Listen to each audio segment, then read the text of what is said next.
Vamos para o nosso quadro. Tá tudo pronto aí? Almanaque do Povo, vai lá. Oferecimento: Bisnaga Alimentos, indústria de panificação. E Frias Neto, consultoria de imóveis.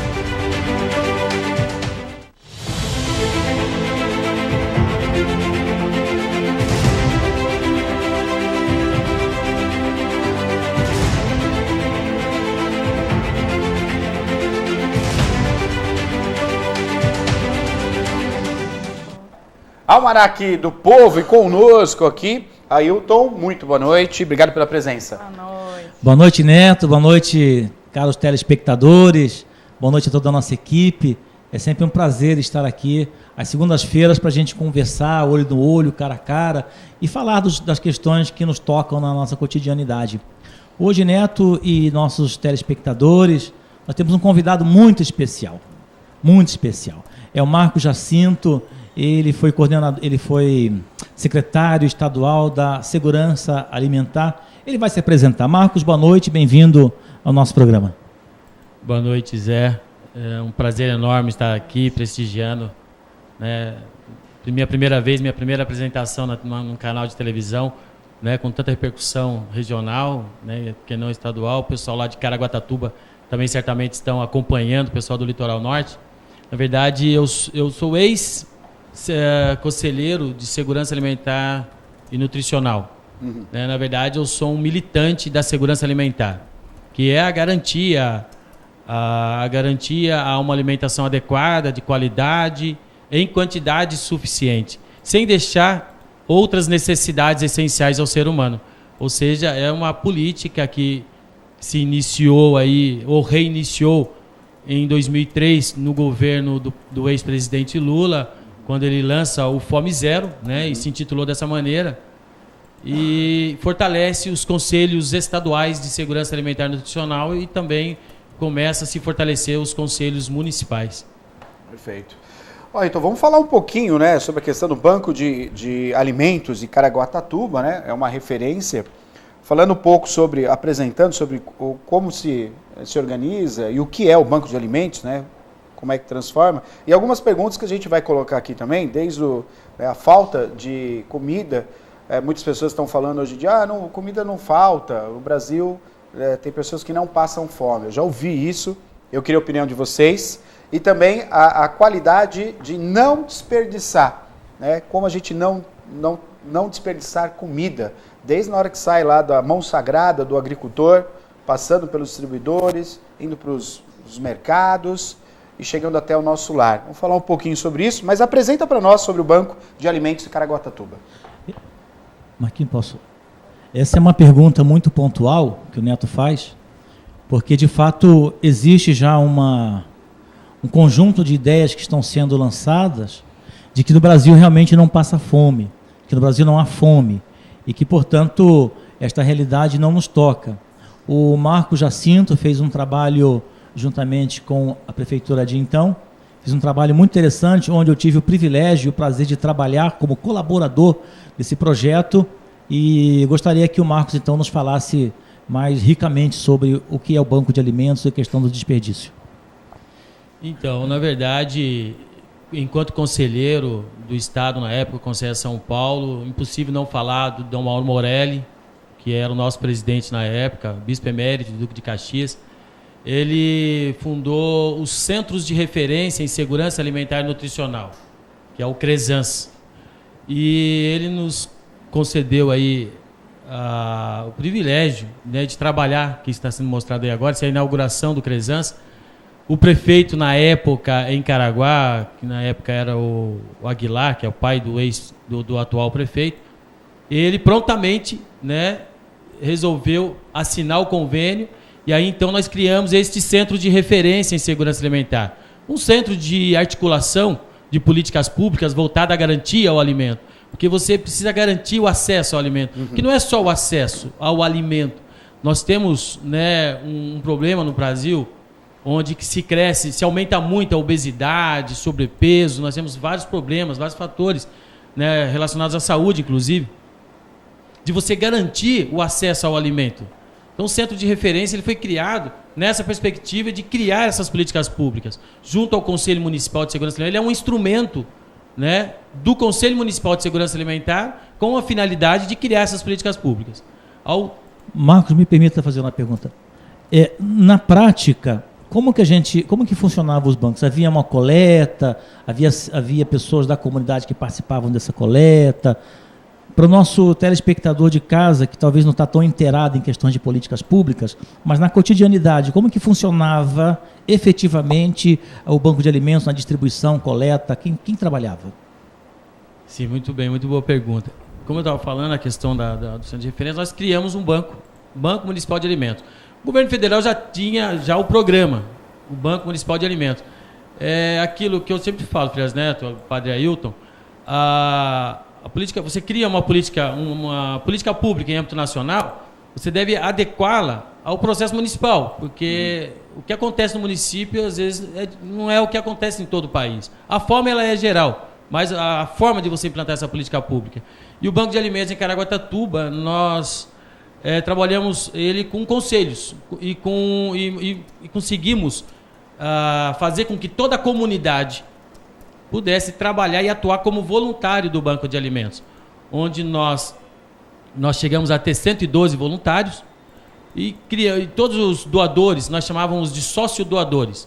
Os supermercados, né, em Caraguá, que teve uma participação muito afetiva dos supermercados lá, né, doaram muito alimentos, nós levávamos esse alimento para o banco e os voluntários faziam a triagem com acompanhamento de uma nutricionista, uma assistente social, são profissionais da área, que atuavam junto conosco para poder orientar esses voluntários.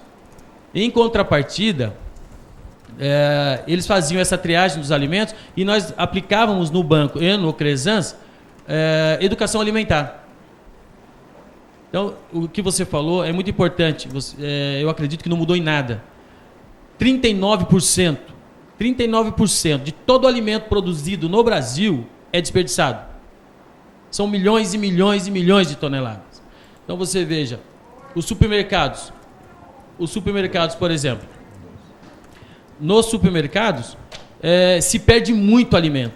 E o alimento natural, o alimento orgânico, ele não é um alimento que você reaproveita, é um alimento aproveitado.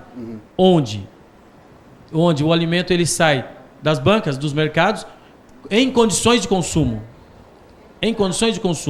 Vai para o banco de alimentos, é feita essa triagem e é distribuído toda semana, todos os dias para as comunidades. Ou seja, você combate o desperdício. E aí eu vou fazer um parênteses. Você sabe que o lixo orgânico ele é o que mais pesa nas caçambas hoje. É o que mais pesa. Sim. O lixo orgânico. E nós tiramos, num prazo de 6 meses, 8 meses de iniciado o programa, 100 toneladas de alimento orgânico por mês. Ou seja, esse alimento não era aproveitado, era desperdiçado. O desperdício ele era transportado pelos caminhões de coleta, né, nessa quantidade que você falou. Quer dizer, tudo isso, a partir do momento que você consegue redirecionar, se é uma política pública, há um pensar no próximo, você consegue pegar essa comida que era desperdiçada, fazer ela, né, ser distribuída, ou seja, você já economiza aí um bom dinheiro na coleta seletiva, por exemplo, não é? Sim, sem contar que a tonelada de lixo e de dejeto é caríssimo. Então, além de estar desperdiçando a alimentação para aquele que carece, que necessita, está onerando os cofres públicos, que poderia estar gastando isto exatamente no processo de alimentação. O Marcos me corrija se eu estiver equivocado. Não, de forma alguma. Vamos falar de Caraguá, que foi a realidade que eu ajudei. Uma média lá de 100 toneladas de alimentos desperdiçados, a R$400 a tonelada, você teria aí nada 40 mil reais em despesa. E você não gasta 20 mil por mês para você fazer essa manutenção e de uma forma rica, onde esse alimento vai direto à população, atende o combate à fome, atende várias... É imensurável o alcance que essa política pública tem, porque ela combate a fome, ela combate a miséria, ela combate o desperdício de alimentos, claro. Ela combate o desperdício de dinheiro público, porque se vai para a mesa da população, esse vai virar alimento. E Frias Neto, Padre Ailton, o mais interessante que nós descobrimos juntos isso, o alimento, a cada 100 toneladas de alimento coletado dos mercados, 70% é aproveitado para a população. Vai direto para a mesa da população. 70%. Processo de higienização. Em extremamente condições de uso, de consumo. 30% não é. Então, na época, eu sugeria ao prefeito de criar uma usina de compostagem. Perfeito. Essa usina de compostagem iria produzir, em média, 30 toneladas de compostagem por mês. Ou seja, podendo chegar a 100 toneladas. É o melhor produto, é o melhor adubo orgânico que nós conhecemos. E com esse adubo orgânico, nós iríamos incentivar a agricultura urbana, a agricultura familiar e as hortas comunitárias. Claro. Ou seja, o alcance dessa política pública é muito alto com relação ao desperdício, à fome, à miséria e tudo mais. Ailton, quero fazer também um parênteses com relação ao Crezans. Eu estava falando que tem diversos tipos de fome, né? Eu acho que a pior delas é a ignorância. Sim. A pior fome é a ignorância. Porque essa vai gerar exatamente a fome efetiva. Exatamente. Importante. A pessoa comprar mais do que consome, né? O alimento que você que pode comprar não for consumir, ele pode ser doado sim à população carente. E digo mais, o Centro de Referência de Segurança Alimentar, o Crezans, ele vai atuar numa política pública onde as pessoas que têm acesso ao alimento, que têm a fome da informação de como se alimentar corretamente, essa pessoa vai até o centro de referência e vai ali procurar apoio para poder aprender a se alimentar de forma adequada. A questão do alimento é como não é a quantidade do que você come, mas sim a qualidade da comida que você põe na sua mesa. Eu não sou técnico na área de nutrição. Eu não sou nutricionista, eu não sou engenheiro de alimentos, mas a experiência dessa militância em segurança alimentar me mostrou que se você sabe alimentar corretamente, você automaticamente combate o desperdício, você cria saúde, gera saúde. Essa era a nossa cozinha. Nós fazíamos... Lá nós tínhamos cursos, né, de manipulação e higienização de alimentos, tínhamos curso de panificação, enfim. Esses cursos eram também para ambulantes. Então, além disso, aí gerava também renda e emprego. Sim, sim. Muito interessante o projeto criado lá. Porque nós tivemos um problema lá, né? Os ambulantes estavam sendo perseguidos na época, onde o prefeito perguntou: Marcos, e aí, o que a gente faz? Vamos dar segurança alimentar para quem vai consumir o alimento dele. Vamos criar uma forma de formá-los em segurança alimentar, aplicando eles essa orientação, fiscalizando onde é feito aquele alimento, aquele salgado, enfim, aquele doce, onde a prefeitura vai fiscalizar, vai ter uma participação de fiscalização ali, e o ambulante vai sair com uma carteirinha, uma credencial, um avental, né, sendo dado pela prefeitura, credenciado, que já cobra dele uma anuidade, ele já tem que pagar ali o seu, né, para poder trabalhar, ele tem que pagar um tributo, e já serve ele aqui. E você, Frias Neto, que vai em Caraguatatuba comer um salgado na praia, você vai ver uma pessoa com jaleco, com uma carteirinha, esse cara está sendo fiscalizado pela prefeitura, o alimento dele tem segurança, vou me alimentar. Perfeito. Então isso você melhora a qualidade do alimento oferecido para a população. Isso não é só em Caraguá, isso é em todo o Brasil que pode ser feito. Quer dizer, um projeto como esse, Ailton, pode ser desenvolvido, por exemplo, numa cidade como Piracicaba, que é uma cidade que a gente sabe de um porte alto, né? Referência no estado de São Paulo. Pode ser feito um projeto como esse. Já de antemão, a gente já vê que a questão da fome que existe em comunidades, sim, existe. Você, né, como sacerdote, você sabe disso, é real.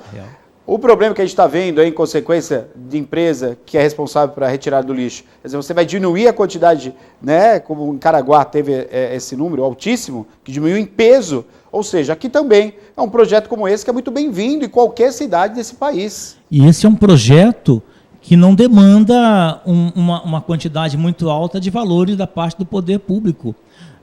Fundamentalmente, demanda uma capacidade do poder público se relacionar com o poder federal e articular junto com as comunidades um processo tal que se possa estabelecer e se criar esse projeto de alimentação.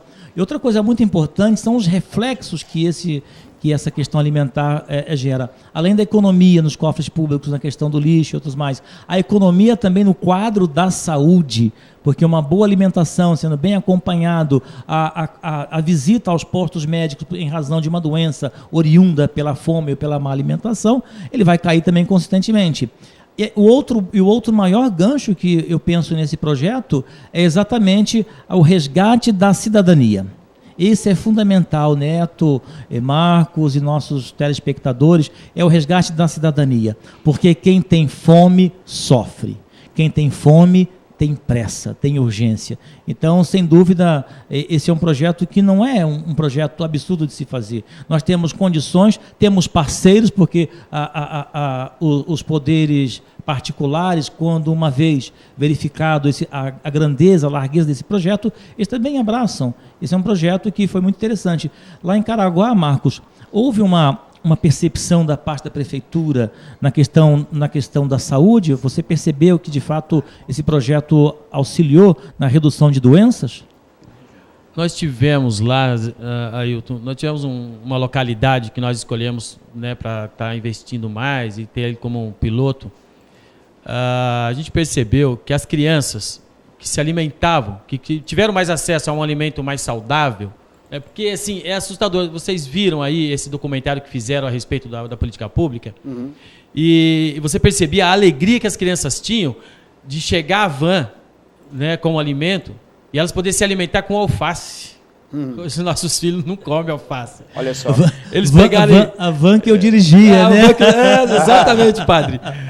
Eles pegaram uma laranja que estava com a parte cortada e eles e a gente percebeu que a ingestão desse alimento natural na mesa dessas crianças que até então não tinham acesso diminuiu consideravelmente o número de crianças com problemas de dor de cabeça na sala de aula. Olha só. Com problemas de diarreia.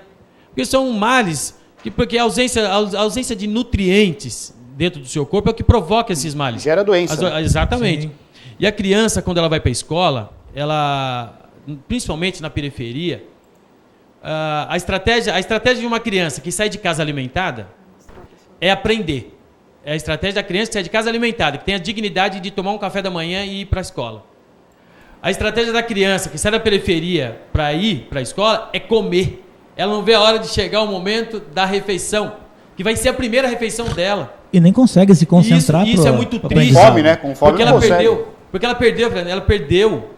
perdeu consideravelmente os conteúdos que foram passados pelo professor. E é por isso que às vezes essa questão da política de cota, essa coisa, eu acho que ela foi importante nesse processo, porque aí meio que igualou essa disputa, né, e deu mais chances para esses jovens que saem da periferia. Uma disputa que ao longo da história a gente sabe que é desleal. Né? Quando você tem uma pessoa, você tem uma classe social oprimida, você parte nessa disputa com uma diferença na classe social muito grande, não é verdade? Então, claro que isso iguala, né? Concordo com você. Posso falar as participações rapidamente, né, Getova, com você? Pois não, Maria? Participando, mandar um abraço para a Érica, que estava ansiosa lá no Facebook perguntando. Tá aí, Érica, Padre Ailton. Aqui é a Rosângela. Quero parabenizar o padre, pois desde que ele está em nossa paróquia, quantas melhorias aconteceram. Olha aí o povo grato, né, padre? Eu vou rapidinho aqui, daí o senhor comenta todas na sequência. De São Paulo, a Poliana tá ligadinha no programa, manda abraço pro meu padrinho, assunto ótimo, parabéns a todos. E de Belo Horizonte, acompanhando a gente, é o Márcio, que tá aqui, olha só, assistindo lá de BH. Um abraço pro padre, para todos, estamos aguardando ansiosos. E ele tá comentando aqui, ó, surgiu uma ideia, temos faculdade de nutrição na cidade, onde poderia aproveitar a formação desses estudantes, ajudando na formação. Com isso, eles poderiam estagiar no programa. Só coisa boa quando a gente traz assunto bom, né? Ideias boas. Você vê como a população está aí junto e pensa, né? Sabe, nós criamos lá, eu criei uma lei chamada Lei de Combate à Fome e à Desnutrição Josué de Castro. Josué de Castro, você sabe, foi um marco da fome no Brasil, escreveu o livro Geografia da Fome em 1946, interessante. Ele fez um mapa da fome, foi o primeiro a fazer o mapa da fome no Brasil. E eu tô até emocionado. Emocionado, né? Porque assim, você falar sobre a questão da educação e do reflexo disso na educação da juventude, na educação da periferia, na evolução disso, de levar a dignidade ao ser humano, porque essa proposta do Fome Zero que foi criada, hoje, nós falamos de política de segurança alimentar e nutricional, lá com o Betinho, em 92, lá Sim. em meados de 92, quando ele diz, olha, combate à fome e a desnutrição, Josué de Castro. Combate à fome e a desnutrição, combate à fome, a miséria e pela vida. Eu acho interessante o E pela vida, que é exatamente o resultado desse conceito de segurança alimentar e nutricional. Eu ia falar sobre o evento da Semana Josué de Castro, que só conseguimos fazer uma edição. Nós conseguimos com a Universidade do Vale do Paraíba um ônibus na época com 40 alunos de nutrição do 4º ano, e eles deram atendimento na praça pública para a população, fazer a avaliação nutricional, tirar o IMC, etc. O Neto, poderíamos chamá-lo para uma outra oportunidade de continuar essa conversa? Sim, o nosso horário estourou. Tá estourando, né? Estourou. Já estourou. E aí poderíamos outra oportunidade. Claro que sim.